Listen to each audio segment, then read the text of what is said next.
예수님은 떡집에서 태어나셨습니다. 떡집은 어디냐? 바로 베들레헴이 떡집입니다. 베들레헴의 이름의 뜻이 떡집이라는 뜻입니다. 왜 떡집에 태어났을까요? 우리의 떡이 되어주기 위해서 오셨습니다. 우리의 양식이 되어주기 위해서 오셨습니다. 우리의 생명이 되어주기 위해서 오셨습니다. 그래서 다윗의 동네 베들레헴에서 태어나셨습니다. 왜? 우리에게 생명을 주시려고. 옆 사람하고 인사하겠습니다. 예수님을 맞이합시다. 예수님을 맞이합시다. 온 몸과 마음을 다 맞이할 수 있는 것을 축원합니다. 그래야지만 내 온 몸과 마음과 생각 속에 하나님의 사랑, 예수님의 생명의 은혜가 흐릅니다. 그 예수님의 생명의 은혜가 흐르면 회복되어지기 시작합니다. 몸도 마음도 회복되어집니다. 이것은 하나님의 생명입니다. 그래서 하나님의 생명을 우리를 자녀 삼으시고 자녀에게 주는 겁니다. 그러면 어떻게 됩니까? 우리가 하나님의 자녀로서 성장할 수 있습니다. 늘 그 은혜를 다 누릴 수 있는 모습 되어지길 축원합니다. 예수님은 하나님이십니다. 그 하나님이 우리에게 오시는 방법이 뭐냐면 성령으로 잉태되는 겁니다. 성령으로 잉태되는 겁니다. 예수님께서 성령으로 가장 작은 육체가 뭡니까? 바로 난자입니다. 세포입니다. 거기에 오셔서 이제 육신의 근원부터 시작을 해서 자라나서 사람이 되셨습니다. 이것은 모든 그 육신의 모든 걸 다 감당하시고 자라고 사셨고 우리를 위해서 십자가 지신 모습입니다. 그 모습은 바로 하나님이 신성이 육신의 충만함으로 이 땅에 오신 것입니다. 그래서 육신으로 이 땅에서 십자가 지시고 사명을 감당할 때 하나님의 사랑을 가지고 예수님의 생명을 가지고 이 사역을 감당하기 때문에 어떻습니까? 우리는 예수님의 십자가 은혜를 통해서 구원을 받고 제상을 받고 어둠은 떠나가고 문제가 해결되어진 것입니다. 이 은혜를 다 누릴 수 있는 모습들을 축원합니다. 예수님은 여인의 후손으로 오셨습니다. 여인의 후손. 그러니까 마리아에게 성령으로 잉태해서 여인의 후손으로 오셨습니다. 이것은 둘째 아담으로 죄와 상관없이 우리에게 오신 것입니다. 죄와 상관없이. 여인의 후손으로서 연약함과 또 온유함과 또 우리를 섬기려고 하는 그 모든 것들을 다 갖추셨습니다. 그래서 어떻게 보면 어머니의 마음을 가지고서 또 마리아의 연약한 육신의 어떤 그런 여인의 그 모습들을 다 끌어안고 그 모습으로 우리를 섬기기 위해서 오셨습니다. 예수님은 이 땅에 오셔서 많은 아픔과 질고를 알고 우리를 긍휼히 여기시며 일하십니다. 왜 있습니까? 연약한 육신의 모습으로 이 땅에 오셔서 모든 아픔과 슬픔, 질고를 다 경험했기 때문에 우리가 그 당하는 아픔들 너무나 잘 아십니다. 그래서 불쌍히 여기시면서 우리를 도와주시는 겁니다. 여러분 아플 때 아프다고 하십시오. 그리고 뭐라 그랬습니까? 주님이 나도 안다. 나도 그 아파트 봤다. 고민할 때 나도 고민되어졌다. 슬플 때 나도 슬펐다. 그리고 됩니까? 도와주시고 응해 주십니다. 네. 이것이 바로 여인의 후손으로 오신 예수님께서 우리에게 베풀으시고 우리를 품어주시는 그런 모습입니다. 여인의 후손뿐만 아니라 다윗의 후손으로 오셨습니다. 네. 실상은 다윗의 후손은 아닙니다. 왜? 여인의 후손으로 왔기 때문에. 그죠? 그죠? 그런데 하나님께서 약속했잖아요. 다윗의 후손을 내가 보낼 것이다. 그리고 다윗의 후손인 요셉과 약혼한 마리아에게 잉태해서 오십니다. 이것은 하나님께서 아브라함과 다윗의 후손 믿음의 가문으로 보내줄 것을 약속하셨기 때문에 하나님은 다윗의 후손 요셉과 약혼한 마리아를 통해서 오신 것입니다. 그래서 예수님은 실상은 여인의 후손이지만 일면적으로 나타나는 모습은 다윗의 자손으로 오신 거죠. 호적으로는. 그죠? 다윗의 자손으로 오신 것이. 그 다윗의 자손이라는 것은 바로 왕의 후손입니다. 그렇죠? 그래서 유대인의 왕으로 태어나신 분이시고 유대인의 왕뿐만 아니라 만왕의 왕으로 태어나신 분이십니다. 그래서 하나님은 이것을 알려줬습니다. 벌을 통해서 알려줬습니다. 이렇게 예수님은 성령으로 잉태되어서 여인의 후손으로 다윗의 후손으로 오셨습니다.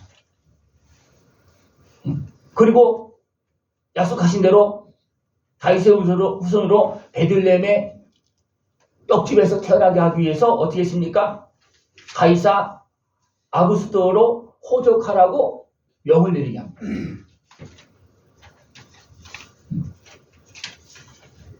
가이사 아구스토는 로마 황제입니다.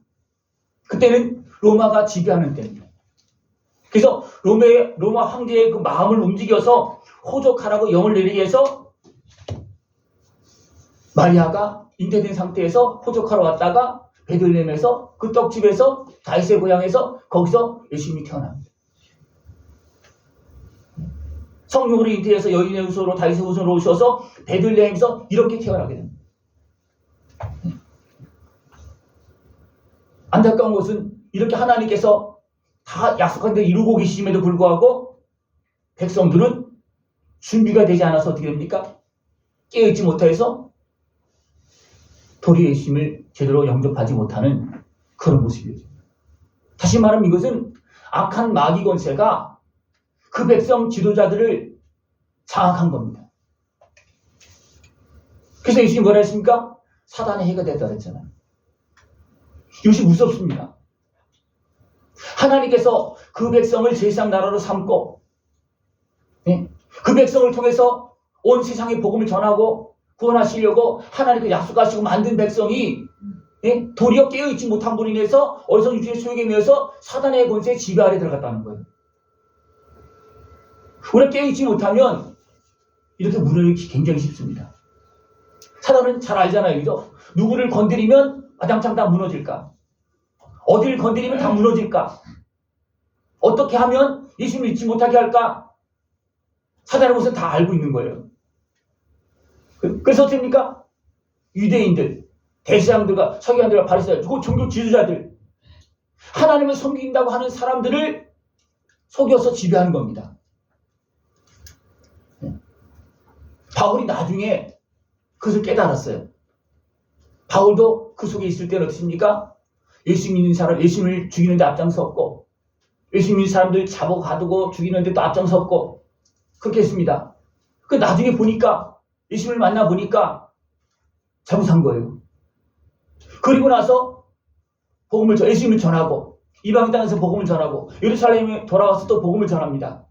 그때 대제사장이 도리어 바울을 신문합니다. 제장 앞에 섭니다.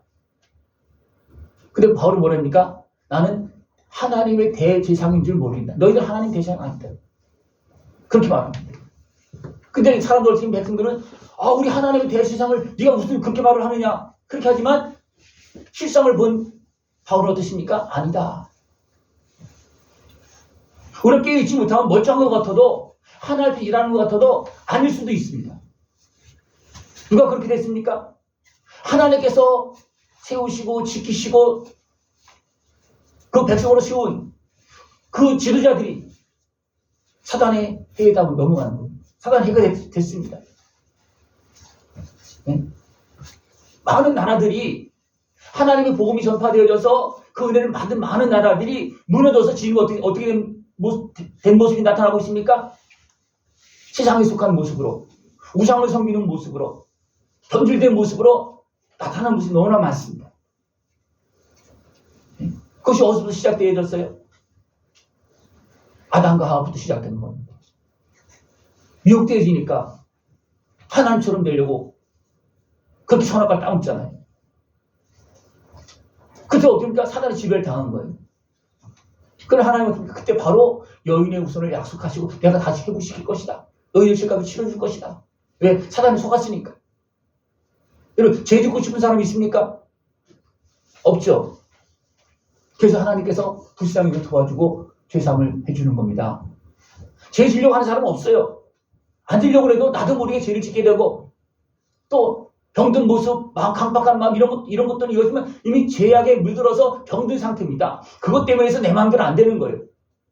그래서 예수님께서 그것을 불쌍히 여겨서 우리 위해서 기도하시고 또 하나님은 그 상황을 다 알기 때문에 그렇습니까? 아들의 생명을 내어주시면서 그 문제에서 우리를 구원하시는 겁니다. 하나님께서 이렇게 예수님에 대해서 약속하시고 보내주셨고 또 증거하셨고 그렇음에도 불구하고 그 백성들은 영접하지 못합니다. 왜 그렇습니까? 어둠에 장악되어 있기 때문입니다. 사단의 권세에 장악되어지면요 아무리 오라도 무조건 반대입니다. 그죠? 무조건 반대죠. 예수님뿐만 아니라 베드로 또 바울 믿음의 사람들이 행하는 그 모든 것들을 하나님께 함께 하신 증언하신 그 역사를 어떻게 그들은 무조건 반대하고 대적하고 죽이고 그렇게 합니다. 왜 그렇습니까? 사단의 권세에 속해 있기 때문에. 우리 안에도 그런 모습이 나타나거든요. 이게 사단의 권세가 나를 지금 지배하고 있구나. 그렇게 생각을 해야 됩니다. 예? 화가 나서 그렇다. 그건 맞아요. 근데 그 화 속에 무엇이 있는 거예요? 예수님이 계시는 겁니까? 아니면 악한 권세가 있는 겁니까? 악한 권세가 있는 거예요. 그걸 잘 생각을 해야 됩니다. 그렇지 못하면 화난다고 나한테 좀 손해된다고 사단의 권세에 미혹돼서 넘어간다는 거예요. 악한 마귀 권세는 어떻게 우리를 미혹합니까? 육신의 수욕을 통해서 미혹해서 장악하고 죄짓게 만들고 그 다음에 지배하는 겁니다. 사람들이 거기까지 생각을 잘 안 해요. 근데 말씀 속에 어떻습니까? 다 그렇다. 왜 그렇게 됐는지 아냐? 왜 하와가 넘어졌냐? 왜 아담이 넘어졌냐? 왜 이렇게 쫓겨났냐? 가보니까 사단이 미혹했다는 거예요.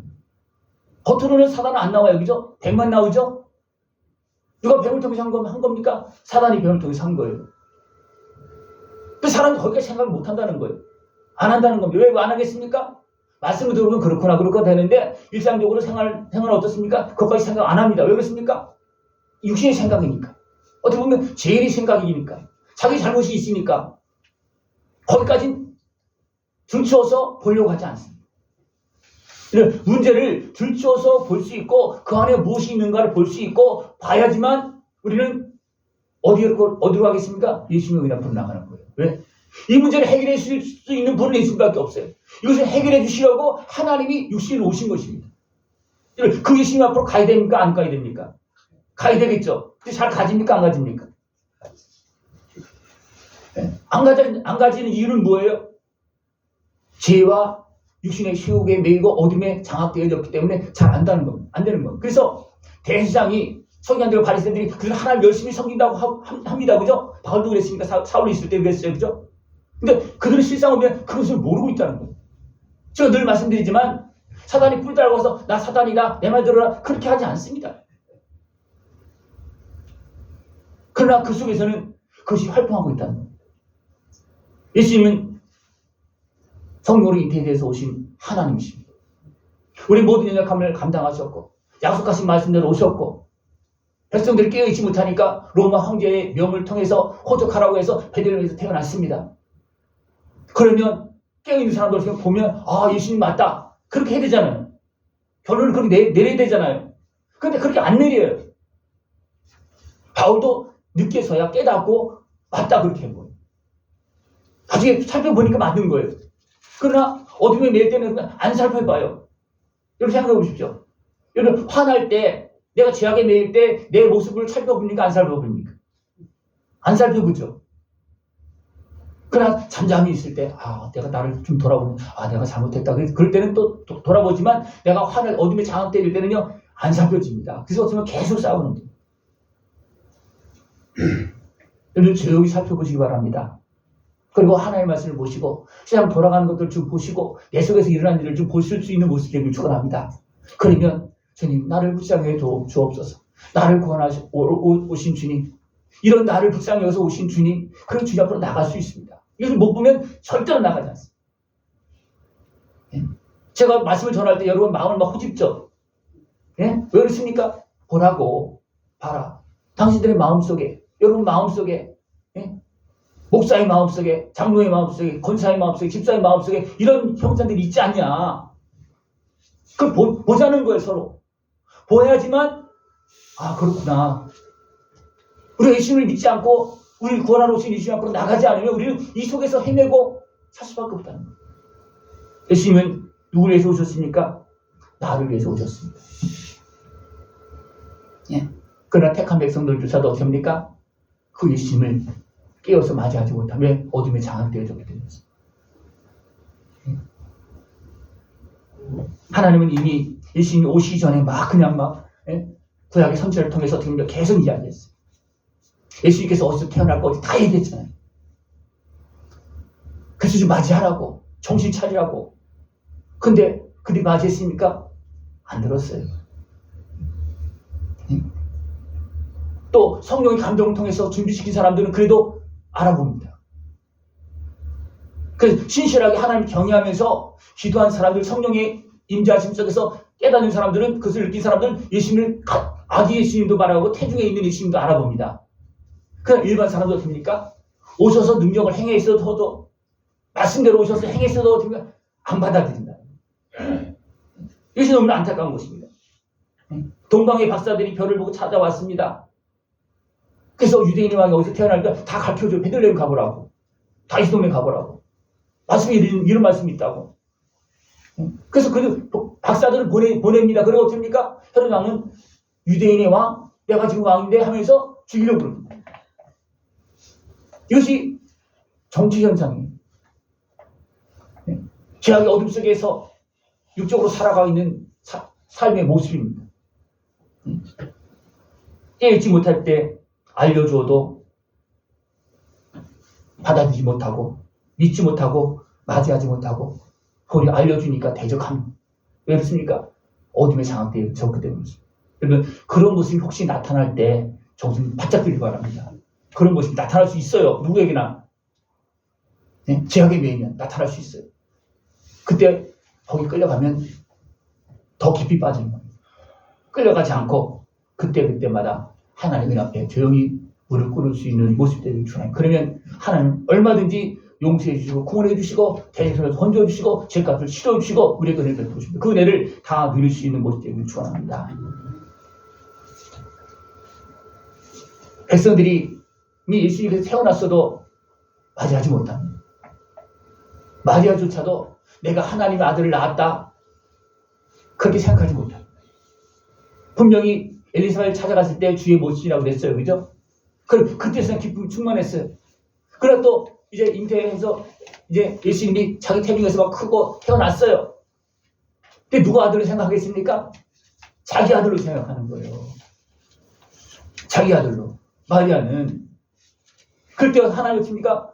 목자들을 통해서 가르쳐주는 거예요. 가서 주의 천사를 보내서 목자들에게 깨어있는 목자들에게 나타나서 어떻게 합니까? 다윗 동네에 구유인 아기가 있다. 그가 구주다. 그리스도 주다. 가서 알려주는 거예요. 말을 듣고 가서 보니까 그렇게 된 거예요. 그래서 그 상황을 다 가르쳐 줍니다. 그랬더니 사람들이 깜짝 놀라는 거예요. 무슨 이런 얘기 있느냐고. 근데 누구만 생각했습니다? 마리아만. 목자들의 말을 듣고 마리아만 생각하고 마음이 새겼다고 했습니다. 다른 사람은 몰라. 그렇게 말을 해도 몰라. 못 알아듣습니다. 왜? 모르니까. 어떻게 마리아가 잉태에서 낳은 그 아들이 어떻게 구주가 될 수 있고 하나님 아들이 될 수 있느냐. 이건 안 받아들여. 그러나 마리아는 알잖아요. 그래서 마리아는 어떻습니까? 이미 알고 있기 때문에. 그러나 잃어버리고 있지만 마음에 새겼다는 거예요. 마음을 생각했다는 거예요. 다윗의 동네에 우리를 위해서 구주가 나셨습니다. 다윗의 동네에 나셨다는 것은 예수님이 두 분 오실 수 없기 때문에 약속하신 대로 다윗의 동네 베들레헴의 떡집에서 우리의 양식이 되어 주기 위해서 우리를 구속하기 위해서 오셨습니다. 그 예수님이 누구의 구주입니까? 나의 구주이십니다. 그 예수님을 믿고 그 떡을 먹고 그 생명의 양식을 먹고 우리 삶이 회복되어지고 마음이 회복되어지고 영이 살고 거룩한 하나님의 자녀로서 복되게 아름답게 살아갈 수 있는 그런 모습들을 축원합니다. 예수님 누구를 위해서 오셨습니까? 나를 위해서 오셨죠. 우리 이 말씀을 모르는 말씀 다 알죠. 그러나 하나님이 이렇게 준비해서 이렇게 오셨구나. 이거는 모든 세상 사람들이 다 알리는 말씀이에요. 언제부터 알렸습니까? 여인의 옷을 누구 때 얘기한 거예요? 아담과 하와 때 얘기한 거예요. 여인의 옷은. 그리고 아브라함 때에, 또 다윗 때에, 또 그 전에 그 위에 있던 많은 선지자들을 통해서 그 백성들을 계속 알려준 거예요. 그리고 지금 누구에게 알려주고 있습니까? 지금 나에게 알려주고 있어요. 야, 예수님은 너의 구주로 오셨다. 내 죄값을 치르기 위해서 오셨다. 너에게 생명을 주기 위해서 오셨다. 너를 구원하기 위해서 오셨다. 그래서 예수님 뭐라 했습니까? 이 소식을, 이 복음을 땅끝까지 전해라. 왜? 모든 세상 사람들이 다 전해야 되기 때문에, 왜? 모든 사람들이 다 예수님의 은혜를 통해 구원받아야 되기 때문에 그렇다는 거예요. 지금 나에게 이 말씀이 전파되어졌을 때 그 말씀을 믿고 예수님의 은혜를 누릴 수 있는 모습들을 전합니다. 이런 말씀을 잘 들으면 놀라운 변화가 일어납니다. 여기 계신 분들 지금 많은 변화가 일어나고 있어요. 많은 변화가 지금 일어났어요. 그러나 누구에게 변화가 일어납니까? 듣고 믿는 자에게 일어납니다. 듣고 깨닫는 자에게 일어납니다. 듣고 깨달으면 내가 그 말씀을 예수님의 말씀을 받아들이는 거. 그러면 누가 오는 겁니까? 예수님이 오시는 거예요. 그 말씀을 믿고 내가 받아들이고 인정하고 고백하고 회개하면요, 예수님께서 그 말 바로 해결해 줍니다. 고쳐주시고 죄사함을 해주고 대적을 건져주고 질병 몰아내주고 이런 걸 다 해결해 주십니다. 그 은혜를 날마다 누릴 수 있는 모습이 필요합니다. 날마다 누려야 됩니다. 그래야지만 내가 성장되어지고 하나님의 일에 참여하게 되고 증인이 되어서 살아갈 수가 있습니다. 청주 남북에 속한 모든 신령들은 지금 목사의 방향이 그 주님의 방향이고 모든 주의 종들의 방향입니다. 이 방향으로 우리 바로 가야 됩니다. 근데 우리가 육신에 속하고 죄악에 매이다 보면 사람 육신으로 가게 되면 어떻게 됩니까? 예수님께서 전하신 그 길로 가지 않습니다. 왜 그렇습니까? 내가 죄악에 매였기 때문에 예수님과 동행할 수 없는 거예요. 여러분도 가정에서 이 은혜를 받고 이제는 그렇구나. 예수님께 나에게 이런 은혜를 베풀어 주었구나. 그러면 어떻게 나도 예수님과 동행이 됩니다. 그러면 어떻게 됩니까? 친구도 이해하고 때로는 자식도 용서하고. 여러분 자식은 다 용서했습니까? 자식은 다 용서했어요? 그러면 부모는 다 용서했습니까? 어떤 것 같아요? 남편은 다 용서했어요? 예수님을 만나서 남편도 용서해야 되고 자식도 용서해야 되고 부모도 용서해야 되고 친구도 용서해야 되고 그러면서 나는 죄사함 받는 거예요. 그러니까 너희들이 용서하지 않으면 나도 용서해 줄 수 없다. 이미 용서해 준 건 있지만 너희들이 용서하지 않으면 다시 뒤로 물리겠다. 그리고 네가 용서하지 않겠다. 지금 그런 말씀하시잖아요. 그죠? 주기도 외우잖아요. 그죠? 주기도 나마다 외우잖아요. 그죠? 뭐라 했습니까? 용서한 것처럼 용서해 주시다는 거예요. 어떻게 우리 용서받아야 되겠습니까? 예수님의 십자가 은혜 앞에서 우리 생명이 떡이 되신 우리의 죄값을 치르신 예수님의 십자가 은혜 앞에서 용서를 받은 것처럼 우리도 어떻습니까? 용서해야 되는 겁니다. 그러면 어떻습니까? 진짜 용서를 받고 문제가 해결됩니다. 이 은혜를 다 누리고 이제는 예수님께서 주신 그 사랑과 은혜, 그 생명의 양식을 먹으면서 아름답게 자라나서 주님께 영광 돌리는, 그리고 복되고 아름답게 행복하게 천국을 누리면서 살아갈 수 있는 모습 되어지길 축원합니다. 기도드리겠습니다. 하나님 아버지 감사합니다.